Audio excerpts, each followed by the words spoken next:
With Spider-Man Miles Morales, Sackboy A Big Adventure, Demon's Souls, and of course Astro's Playroom, Sony ensured that the PS5 landed with a bang, delivering one of the most impressive first-party launch lineups in console history. In fact, combined with Dreams, The Last of Us Part 2, and Ghost of Tsushima, I would argue that 2020 was Sony's best year ever. So, has Sony managed to maintain that momentum in 2021? Well, that's what I'm here to answer today. Now before we get started, just a couple of things to note. I'll be looking solely at first-party PlayStation exclusives. So while MLB The Show 21 is a PlayStation Studio game, it's the first one to make the jump to Xbox consoles, so I'm not counting it. That also means no Kena, Bridge of Spirits, or Deathloop, since those are timed exclusives not published by Sony. I will also be omitting the Death Stranding Director's Cut, since for the most part it only adds a few new items and a couple of short missions, so I just don't think it features enough new content to warrant its inclusion. So with that out of the way, let's get started. Destruction AllStars served as Sony's debut exclusive for 2021, after wisely being changed from a full-price launch title to February's free PS Plus offering. The multiplayer vehicular combat game was seemingly intended to be Sony's answer to the likes of Rocket League or Fall Guys, a live service game capable of maintaining a player base through simple yet addictive gameplay and a consistent stream of new content. Unfortunately, despite offering a gorgeous, fun, and frantic experience, it appears the lack of content at launch and invasive microtransaction system has kept it from garnering a more mainstream following and achieving its full potential, with developer Lucid Games announcing just 3 months after launch that bots would be used to fill out matches and reduce matchmaking time, resulting from a low player base. It's a real shame because I had an absolute blast with my time with Destruction AllStars, particularly the mode Gridfall, basically a game of last man standing in a collapsing arena.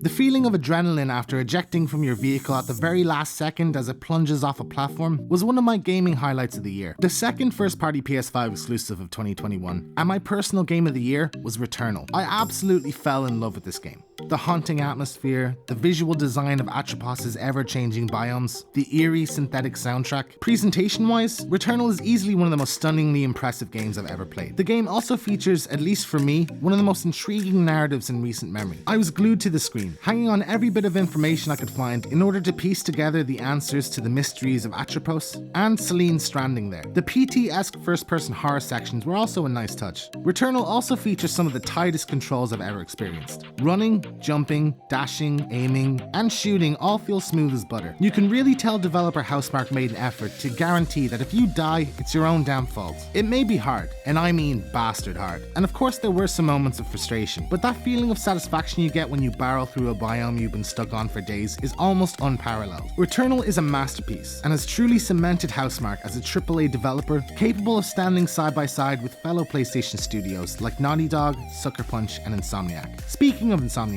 June saw the release of the third and final first-party PS5 exclusive, Ratchet and Clank Rift Apart, which sees the titular duo jumping dimensions and encountering alternate reality versions of themselves. Rivet and Kit are equally as charming as the series' protagonists, if not more so, and the game also features the series' best and most intimidating villain, Emperor Nefarious. Graphically, the series has definitely hit, if not exceeded, Pixar-level visuals, and taking full advantage of the PS5's fast loading, the new Rift tether allows Ratchet and Rivet to instantly jump chasms and even worlds. It is a little short for a full-price game, with the Platinum Trophy taking me just shy of 12 hours, but there's definitely a lot of replay value here. And for a series now on its 16th mainline entry, it's genuinely impressive that Ratchet & Clank has managed to maintain such a high level of quality and innovation. While that may be all the PS5 exclusives from Sony for the year, 2021 gave us one more first-party offering that I had to include here, and that's the Ghost of Tsushima Director's Cut. In particular, the Iki Island expansion included with it. Giving us a brand new location to explore, the expansion sees Jin journey to Iki in pursuit of the Eagle, the leader of a Mongol tribe that's taken over the island. The story focuses squarely on Jin's relationship with his father, who died on the island, and explores themes like guilt and legacy. While I found the main game's campaign to be somewhat overshadowed by its excellent side stories, Iki Island delivers some of Ghost of Tsushima's strongest storytelling, to the extent that it could have easily served as the narrative for a full sequel. In addition to the main storyline, there's new mythic tales, archery challenges, a fight club, a new enemy type, new armor including horse armor, and a few other secrets to discover. Iki Island easily adds 10 to 15 hours of meaningful content to an already excellent game, and honestly, I'll take any excuse to spend more time as the Ghost of Tsushima. So, did 2021's first party lineup manage to maintain the heights of 2020?